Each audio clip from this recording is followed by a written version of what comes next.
Très simple, mais 5% d'entre elles demeurent inexpliquées. Voici l'histoire de ces contacts avec les extraterrestres.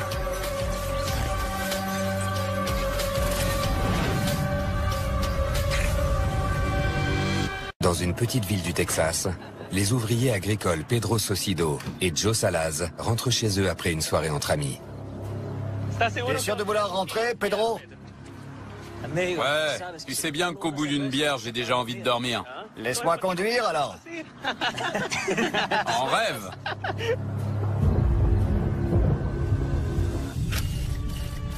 Pedro et Joe travaillaient dans la même ferme. C'était un samedi soir. Ils étaient sortis à Leveland pour la soirée et ils rentraient chez eux.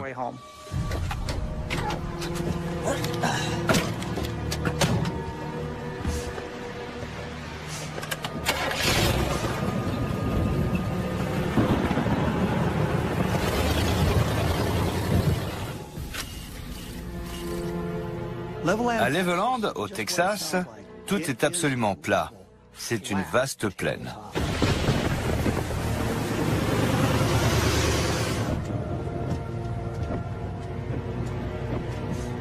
Hé, aide-moi à garder les yeux ouverts. Tu veux que je chante? Non, je veux que tu me tiennes éveillé, pas que tu me rendes fou. Quand ils ont quitté Leveland, ils sont partis vers l'ouest sur la route 115. C'est relativement isolé et sombre. Ils étaient certainement seuls sur la route. J'ai dit à Velasquez de se méfier parce que le chef ne peut pas le sentir. Et tu crois qu'il m'aurait écouté? Bien sûr que non. Il n'écoute jamais rien. Tais-toi, Joe. Pedro et Joe ont vu une lumière vive. Ils ont tout de suite compris qu'il se passait quelque chose d'inhabituel. C'est quoi? Je sais pas. C'était trop lumineux pour être une planète ou une étoile. À mesure que la lumière approchait, ils ont vu qu'il s'agissait d'un objet, et il était de forme arrondie. Qu'est-ce que c'est que ce truc? Regarde, Pedro, ça vient directement vers nous. Joe, calme-toi. Pedro et son ami ont commencé à avoir très peur. L'objet approchait et grossissait. Ils voulaient quitter la route, mais juste à ce moment-là, C'est devenu très étrange. Qu'est-ce qui se passe? Je sais pas. Elle refuse de redémarrer. Le moteur s'arrête, les phares s'éteignent. ils étaient dans l'obscurité totale. Ils ne voyaient que l'objet qui venait vers eux. Allez, démarre!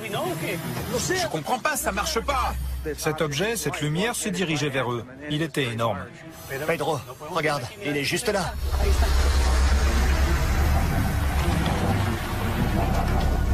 L'étrange vaisseau se trouve maintenant au-dessus de la camionnette à l'arrêt.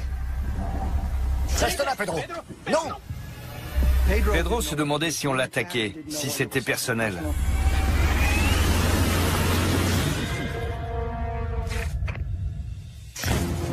Sur une route isolée du Texas, Pedro Saucedo et Joe Salaz se retrouvent nez à nez avec un étrange objet lumineux. Au même moment, leur véhicule tombe en panne.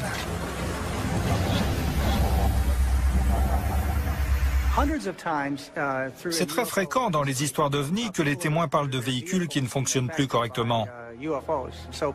Donc le récit de Pedro et Joe correspond tout à fait à ces autres témoignages. Sors de là, Joe. Sors de là. Pedro, non! Pedro part en courant pour sauver sa peau. Pedro! Il sort du camion pour se protéger.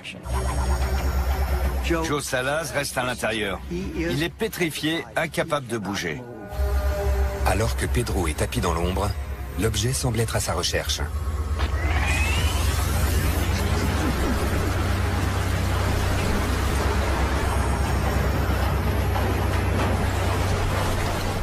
La lumière devient très puissante, à tel point qu'il a du mal à la regarder.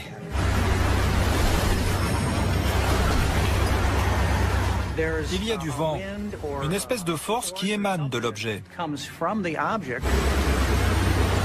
Pedro sent de la chaleur. Il entend un bruit d'hélice et il sent un souffle d'air qui serait comme expulsé par un moteur. Si on cherche une explication rationnelle, on peut s'imaginer que c'est un appareil avec une sorte de moteur qui dégage beaucoup de chaleur et un souffle puissant. Autrement dit, un réacteur. L'objet repart ensuite à travers le ciel, à très grande vitesse. Aucun engin n'est censé voler aussi vite à cette altitude. Pedro a estimé sa vitesse à près de 1000 km/h. Lorsqu'il s'est relevé, l'objet se déplaçait déjà très vite. Il s'éloignait très rapidement.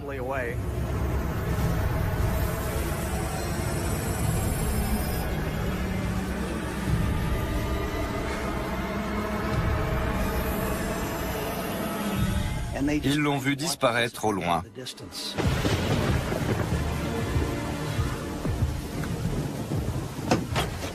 C'est parti? Oui. Mais qu'est-ce que c'était? Je sais pas. Monte vite.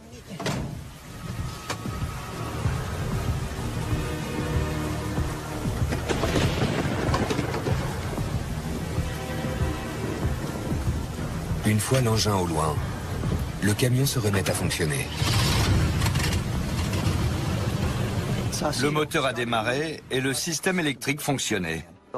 Les phares se sont allumés, le moteur tournait et ils ont pu reprendre la route pour rejoindre un endroit plus sûr.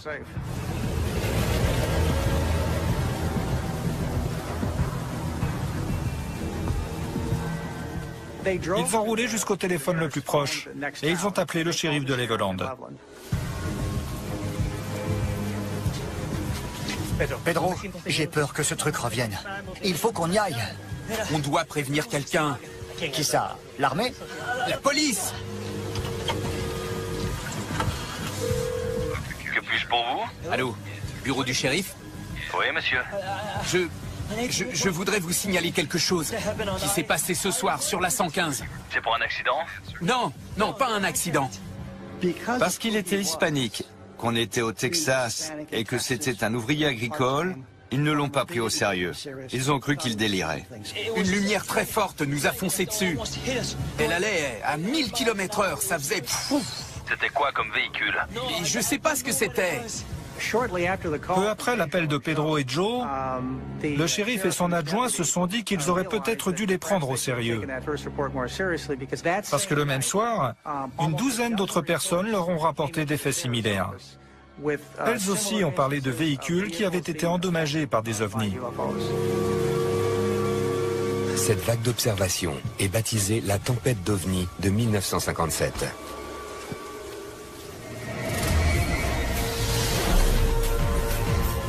Le 2 novembre, la police de l'ouest du Texas reçoit des appels de témoins situés à 13 endroits différents.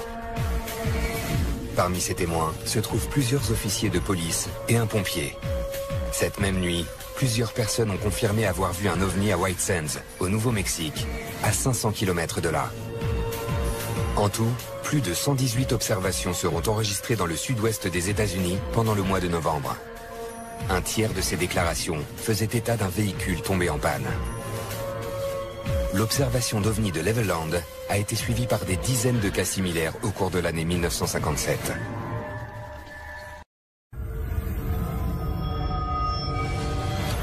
On signale chaque année environ 1 million d'observations d'ovnis.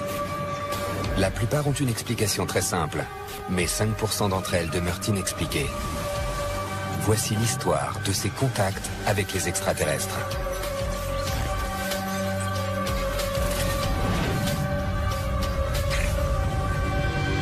Dans une petite ville du Texas, les ouvriers agricoles Pedro Sosido et Joe Salaz rentrent chez eux après une soirée entre amis. T'es sûr de vouloir rentrer, Pedro? Ouais, tu sais bien qu'au bout d'une bière, j'ai déjà envie de dormir. Laisse-moi conduire, alors. En rêve.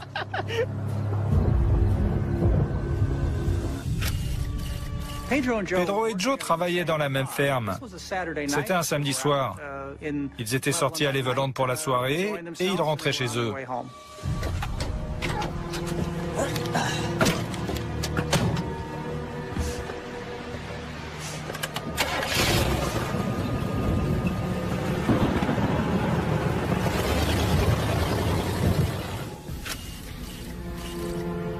À Leveland, au Texas, tout est absolument plat. C'est une vaste plaine.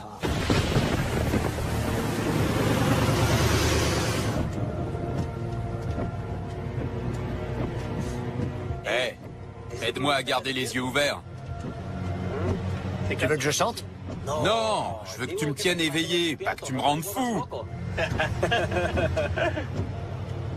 Quand ils ont quitté Leveland, ils sont partis vers l'ouest sur la route 115. C'est relativement isolé et sombre.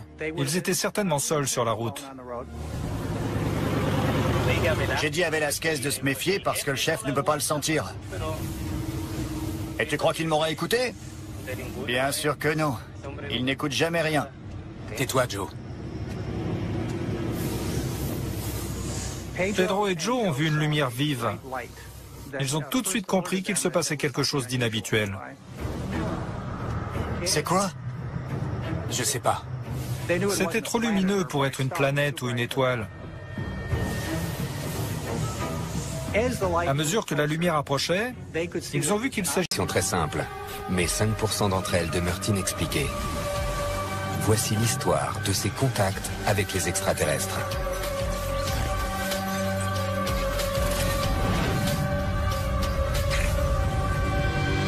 Dans une petite ville du Texas, les ouvriers agricoles Pedro Sosido et Joe Salaz rentrent chez eux après une soirée entre amis. T'es sûr de vouloir rentrer, Pedro? Ouais, tu sais bien qu'au bout d'une bière, j'ai déjà envie de dormir. Laisse-moi conduire alors. En rêve.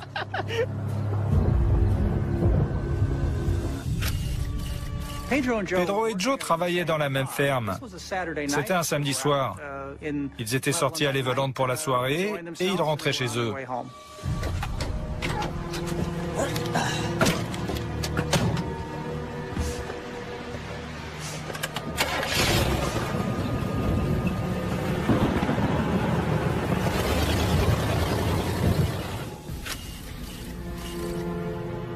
À Leveland, au Texas, tout est absolument plat.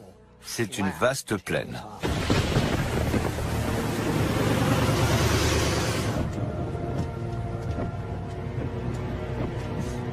Hé, aide-moi à garder les yeux ouverts. Et tu veux que je chante? Non, je veux que tu me tiennes éveillé, pas que tu me rendes fou. Quand ils ont quitté Leveland, ils sont partis vers l'ouest sur la route 115. C'est relativement isolé et sombre. Ils étaient certainement seuls sur la route. J'ai dit à Velasquez de se méfier parce que le chef ne peut pas le sentir. Et tu crois qu'il m'aurait écouté? Bien sûr que non. Il n'écoute jamais rien. Tais-toi, Joe. Pedro et Joe ont vu une lumière vive. Ils ont tout de suite compris qu'il se passait quelque chose d'inhabituel. C'est quoi? Je sais pas.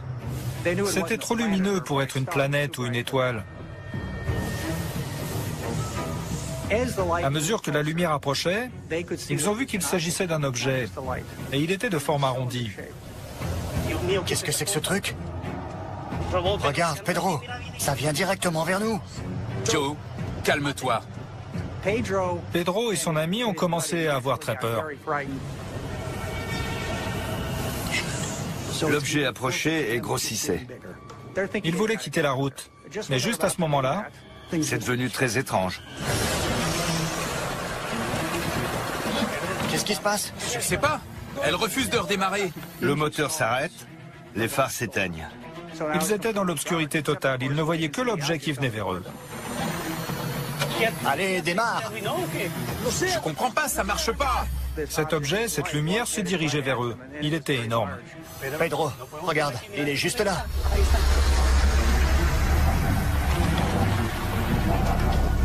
L'étrange vaisseau se trouve maintenant au-dessus de la camionnette à l'arrêt. Reste là, Pedro. Non!